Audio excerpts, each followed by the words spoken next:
அன்பிற்கினியவர்களே,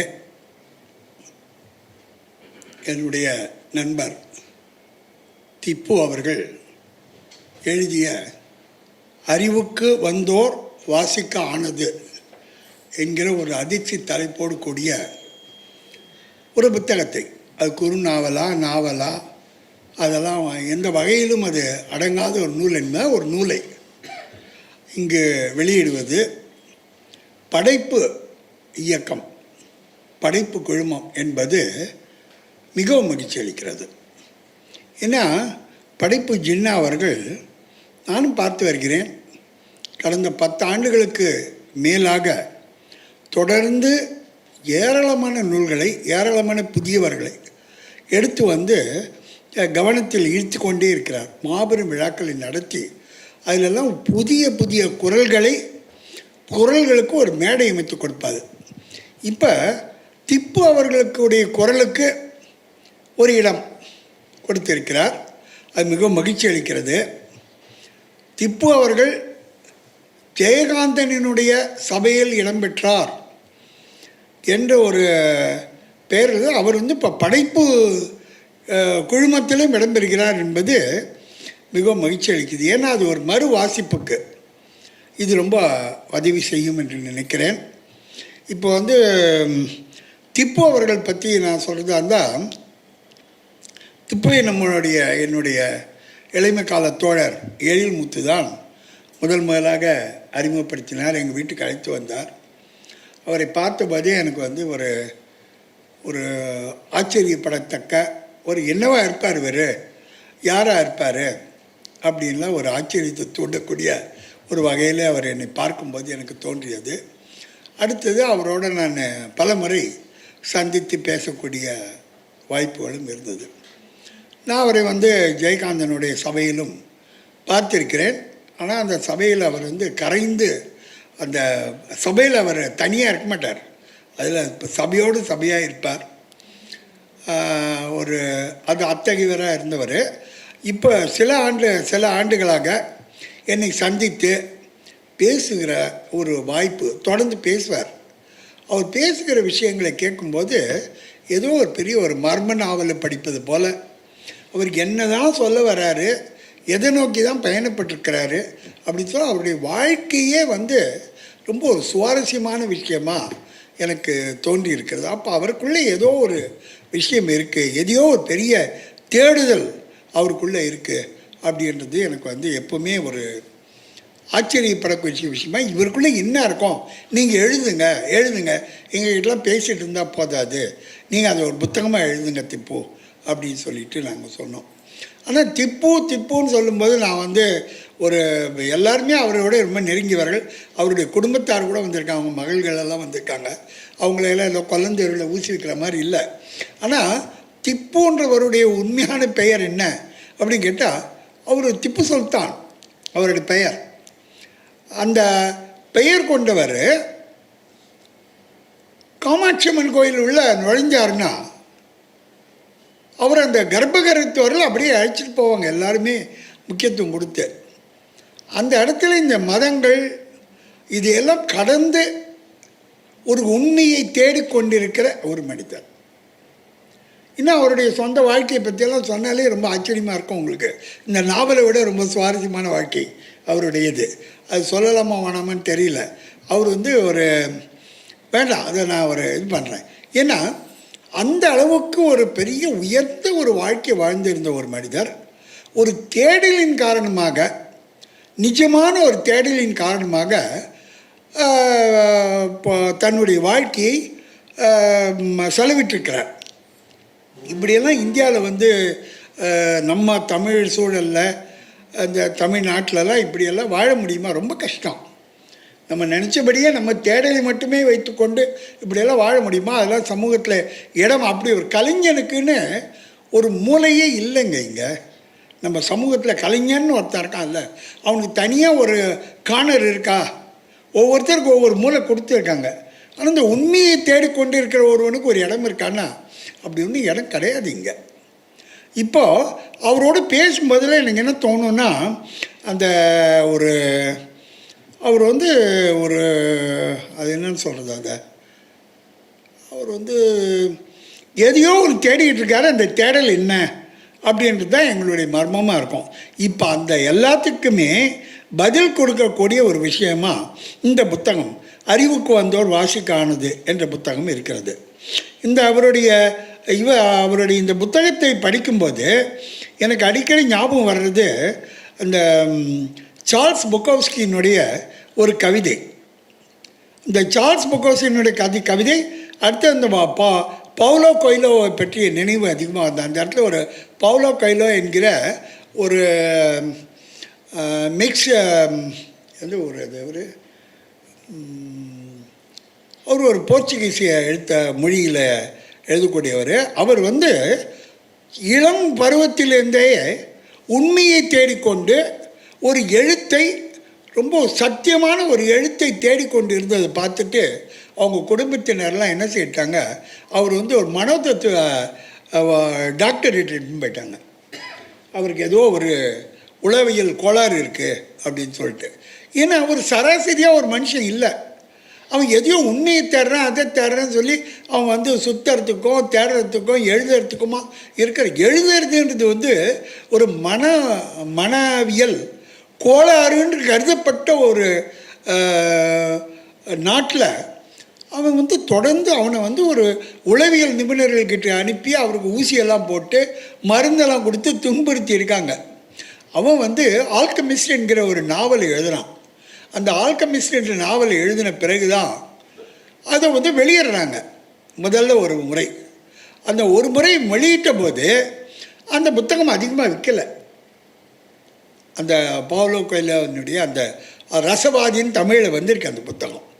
அது வந்து விற்கலை. அதுக்கப்புறமா ரொம்ப நாள் கழித்து இன்னொரு பதிப்பாசிரியர் அதை வந்து வெளியிடுறாரு. வெளியிடும்போது அது ஒரு உலக அளவில் மொழிபெயர்க்கப்பட்டு உலகத்தினுடைய ஒரு மிகப்பெரிய முக்கியமான ஒரு நாவலாக அந்த ரசவாதின்றது வந்து வருது. அது மாதிரியான ஒரு சூழல்லாம் உலக நாடுகளில் இருக்கிறது, மேற்கு நாடுகளில் இருக்கிறது, அந்நிய நாடுகளில் இருக்கிறது. ஆனால் தமிழில் இருக்குமா என்கிற ஒரு, ஏன்னா இந்த புத்தகமும் முன்னாடி வெளிவந்ததுன்னு நினைக்கிறேன்ல. 2020 வெளிவந்த ஒரு புத்தகத்தை ஜின்னா அவர்கள் தன்னுடைய படைப்பு நிறுவனத்தின் மூலமாக மீண்டும் ஒரு முறை வெளியிடுகிறார். இப்படி வெளியிடும்போது எனக்கு வந்து இந்த பவுலோ கொய்லோ தான் ஞாபகம் வர்றார். அது மாதிரி இவர் வந்து தேடல் மிகுந்த ஒருவராக இந்த திப்பு அவர்கள் எப்பவுமே இருக்கார். இந்த திப்பு வந்து பேசுகிறதெல்லாம் கேட்டிங்கன்னா அவருடைய அனுபவங்கள், வாழ்க்கை அனுபவங்கள் எல்லாம் பார்க்கும்போது எனக்கு வந்து ரொம்ப ஒரு இப்படியெல்லாம் நம்ம ஊரில் வாழ முடியுமா, நம்ம ஊரில் வந்து இப்படிப்பட்ட ஆட்கள்லாம் இருக்காங்களா அப்படின்றது. இப்போ வந்து இவர் அடிக்கடி எல்லாருமே நம்ம வந்து ஜெயகாந்தனோட கனெக்ட் பண்ணி நம்ம பேசுகிறது. இப்போ ஜெயகாந்தனுடைய சகர்ஜியர் இந்த வாழையடி வாழையாய் வந்த திருக்கூட்டம் நம்ம பரிணாமன் சொன்னார். அந்த வாழையடி வாழையாக வந்த திருக்கூட்டத்தில் நம்ம எழில்முத்து, நம்ம பரிணாமன், இவங்க எல்லாருமே அந்த ஜெயகாந்தனுடைய அந்த திருக்கூட்டமாக இருந்தவர்கள். ஆனால் என்ன கேட்டால் ஜெயகாந்தனுடைய திருக்கூட்டமாக இருந்த அவர் ரொம்ப அழகாக சொன்னார், ஜெயகாந்தனுடைய ஒரு சின்ன அடையாளம் கூட இந்த புத்தகத்தில் இல்லாமல் இருந்தது தான் மிகப்பெரிய ஒரு சாதனைன்னு நான் நினைக்கிறேன். ஏன்னா ஜெயகாந்தனுடைய கூடவே இருந்து, ஆனால் இவங்கெல்லாம் ஏன் ஜெயகாந்தனுடைய அடையாளம் வரலன்னா, திப்புவில் வந்து ஜெயகாந்தனுடைய 10 புத்தகங்களை படித்தவரா என்று கேட்டால் இல்லை, அவர் ஜெயகாந்தனை படித்தவர். இவங்கெல்லாம் வந்து இந்த அன்பு, இந்த திப்பு, இவங்கெல்லாம் வந்து ஜெயகாந்தனையே புத்தகம் போல படித்து கொண்டு இருந்தார்கள். இவங்க பல பேர்கிட்ட டீட்டெயில் இந்த புத்தகத்தில் அப்படி இருக்க, அன்பு கதை வேறு, அன்பு வந்து தேடி படித்து விட்டு அப்புறம் ஜெயகாந்தனை அடைந்தவர்.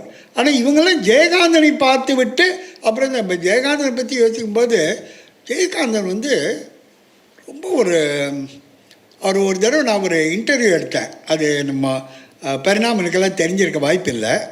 நான் வந்து வெளிச்சம்னு ஒரு பத்திரிக்கை ஆரம்பித்தோம் நாங்கள்.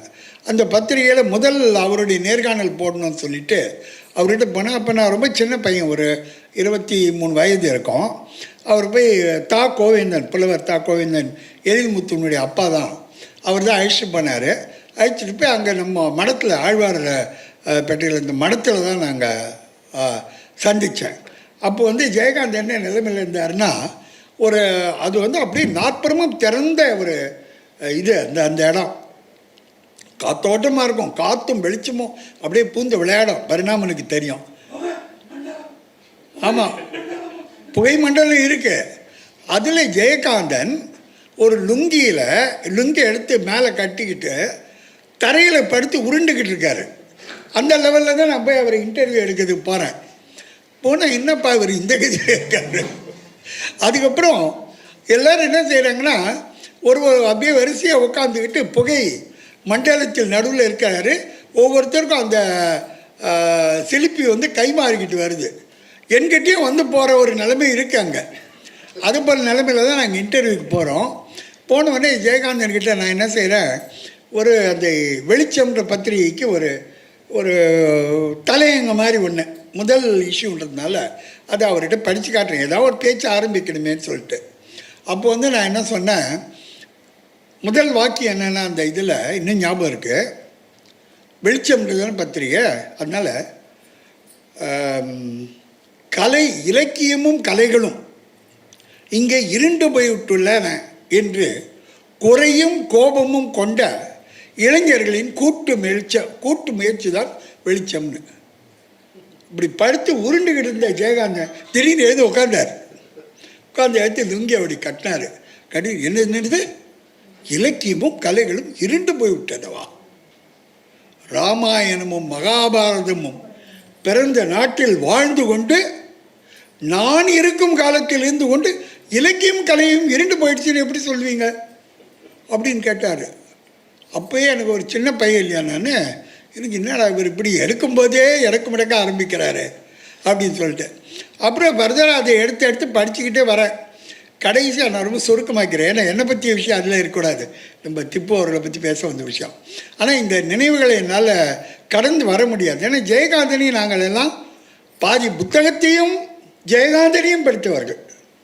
அதனால் அவர் என்ன செய்கிறாரு, உடனே கடைசி அதை முடிக்கும்போது நான் எப்படி எழுதுனேன்னா, எங்களுடைய நம்பிக்கையெல்லாம் ஒரு சின்ன மெழுகுவர்த்தியின் வெளிச்சத்தை அணைக்கக்கூடிய வலிமை இருட்டுக்கு இல்லை என்பதுதான் அப்படின்னு சொல்லி எழுதினேன். உடனே ஜெயகாந்தன் சொன்னார், உடனே எழுந்து உட்காந்து சொன்னார், ஒரு சின்ன மெழுகுவர்த்தியை அணைக்க முடியாத இருட்டை பற்றி என்ன பேச்சு?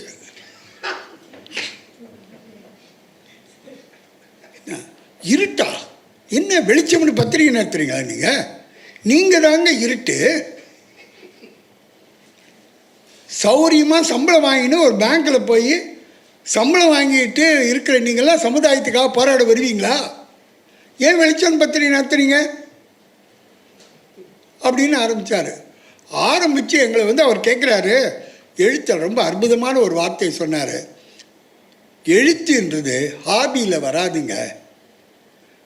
ஒரு ஹாபின்னா ஸ்டாம்ப் கலெக்ஷன் ஒரு ஹாபி, இசை கேட்கறது ஒரு ஹாபி, அது மாதிரி ஹாபியில் எழுத்து வராதுங்க. எழுத்துன்றது வாழ்க்கை. எழுத்துன்றது வாழ்க்கை. எழுத்தை வாழ்தல்னு ஒன்று இருக்குது. அதில் நான் இருக்கேன்னா நான் எழுதிக்கிட்டு இருக்கேன். நாளைக்கு எழுதாதரா நீன்னு சொல்லிட்டாக்கா நான் போய் மூட்டை தூக்க போயிடுவேன். அதனால் அப்படின்னு அவர் பேசின விதத்தை கேட்கும்போது எங்களாம் அப்படியே அலண்டு போயிட்டோம். அப்போ நாங்கள் தெரிஞ்சுக்கிட்ட ஒரே ஒரு விஷயம் என்னென்னா, எழுத்தை உட்கார்ந்துக்கிட்டு எழுதுகிற கதை இல்லை இது. எழுத்தை வாழ்வது, வாழ்க்கையை விசாரிப்பது, அதை பற்றி தேடலை தொடர்ந்து செலுத்துவது, அதையெல்லாம் தான் ரொம்ப முக்கியமான ஒரு பிரதானமாக விஷயமாக இவர்களெல்லாம் வைத்து கொண்டிருக்கிறார்கள். இந்த அறிவுக்கு ஒரு வாசிக்க ஆனது மட்டும் புக்கில் இவர் இந்த புத்தகத்தை முன்னாடி கொடுத்துருக்காரு. இப்போ தான் நினைவுக்கு வருது. ஏன்னா ஃபஸ்ட் எடிஷனில் வந்தது என்கிட்ட இருக்குது இந்த புக்கு, இப்போ நினைவுக்கு வருது. இப்போ என்னென்னா, இந்த புத்தகம் இது ஒரு குறுநாவலோ, இப்போ நம்ம இறையன்பு அவர்கள் எழுதியிருக்கிறார்ல, இதை ஒரு குறுநாவல்னோ அதுன்னோ சொல்ல முடியாது. குறுநாவலா, கட்டுரையா, கதையா, நாவலா அப்படின்னு கேள்வி எழுது. அது போல் எதுவுமே இல்லை. இது எதுவுமாய் இல்லாத இருக்கிற ஒரு தேடல். அதுதான் திப்பு எடுத்து பார்த்தீங்கன்னா அவர்கிட்ட தாங்க தேடிட்டு போனார். இத்தனை வருஷம் குடும்பத்தெல்லாம் விட்டார், இதை விட்டார், எல்லாத்தையுமே விட்டார். மதம் கிடையாது, ஜாதி கிடையாது, இது கிடையாது. வெறும் என்கிட்ட வரும்போதெல்லாம் ட்ராவலை பற்றி தான் பேசிக்கிட்டு இருக்கிறாரு. அப்போ அவர் என்ன தான் தேடினார், இதில் புத்தகத்தில் என்ன தான் எழுதியிருக்கிறாரு அப்படின்னு கேள்வி எழுத்தால் அவருக்குள்ளே ஒரு நீல பறவை இருக்குங்க. அவரை பார்க்கும்போதெல்லாம் அவர் மனசுக்குள்ளே ஏதோ ஒரு பறவை ஒன்று உட்காந்துட்ருக்கு. அந்த பறவை வந்து அப்பப்போ சத்தம் கொடுத்து என்னை வெளியே விடுன்னு கேட்குது அவருக்குள்ளேருந்து. அவர் விடமாட்டுறார். என்ன, அவர் விடமாட்டுறார். அவர்கிட்ட பேசும்போது எனக்கு என்ன தோணுன்னா, இன்னும் இவர் இப்படி தேடி அலைஞ்சிக்கிட்டு இருக்கிறாரு, எதை தேடுறாரு இவர்? இவருக்குள்ளே ஒரு நீல பறவை இருக்குது. அந்த பறவையை வந்து வெளியே விடாமல் அதை அப்படியே பொத்தி பொத்தி காப்பாற்றிக்கிட்டு வர்றார் அவர். இப்படி அந்த நாவல் முழுக்க நீங்கள் எடுத்து பார்த்தீங்கன்னா, நாவல்னு சொல்ல முடியுமான்னு தெரியல, நாவல் முழுக்க எடுத்து பார்த்தீங்கன்னா திப்பு வந்து இந்த ஒரு பறவையை எப்படி நான் வெளியே விடுறது அப்படின்ற ஒரு பிரச்சனையில் தான் இருக்குது. அது என்ன பறவைன்னு எடுத்தால் அது வந்து அது ஒரு வினோதமான பறவையாக இருக்குது. அது எதுலேயுமே சேர்த்தி இல்லை, அதுக்கு ஒரு பெயர் கிடையாது, அது என்ன இது பண்ணணும் தெரியாது. இது சொல்லும்போது எனக்கு வந்து இந்த ஆரம்பத்தில் சொன்னேன் இல்லைங்களா, சார்ல்ஸ் புக்கோசினுடைய ஒரு கவிதைன்னு, அந்த கவிதையை மட்டும் உங்கள்கிட்ட சொல்ல விரும்புகிறேன். அவர் சொல்கிறான், இந்த நிலைமை தான் திப்புனுடைய நிலைமை. என் இதயத்தில் ஒரு நீல பறவை இருக்கிறது, அது வெளியே வர விரும்புகிறது, ஆனால் நான் அதனிடம் மிக கடுமையாக இருக்கிறேன். அங்கேயே இரு, உன்னை யாரும் பார்க்க விட மாட்டேன் என்று சொல்கிறேன். அதான் திப்பு பண்ணுறார். என் இதயத்தில் ஒரு நீலப்பறவை இருக்கிறது, அது வெளியே வர விரும்புகிறது, நான் அதன் மீது விஸ்கியை ஊற்றுகிறேன், சிகரெட் புகையை உள்ளிழுக்கிறேன். மேலும் விபச்சாரிகளும் பரிசாரகர்களும் மளிகை கடை குமஸ்தாக்களும் அங்கே அது இருக்கிறது என்பதை அறியக்கூடாது என்று மறைக்கிறேன். இதங்க திப்பு.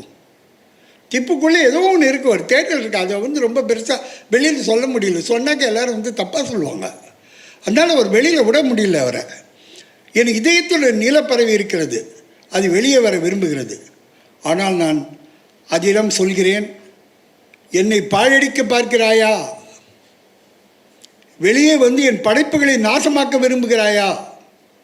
ஐரோப்பாவில் என் புத்தக விற்பனையை வெடித்து சிதற வைக்க பார்க்கிறாயா?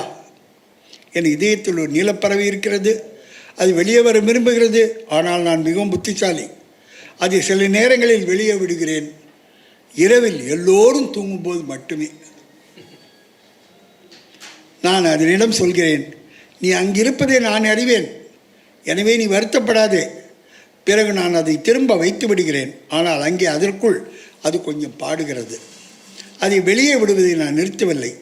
என் இதயத்தில் ஒரு நீலப்பறவை இருக்கிறது, அது மிகவும் புத்திசாலி, அதை சாவதற்கு மட்டுமே வெளியே விடுகிறேன்.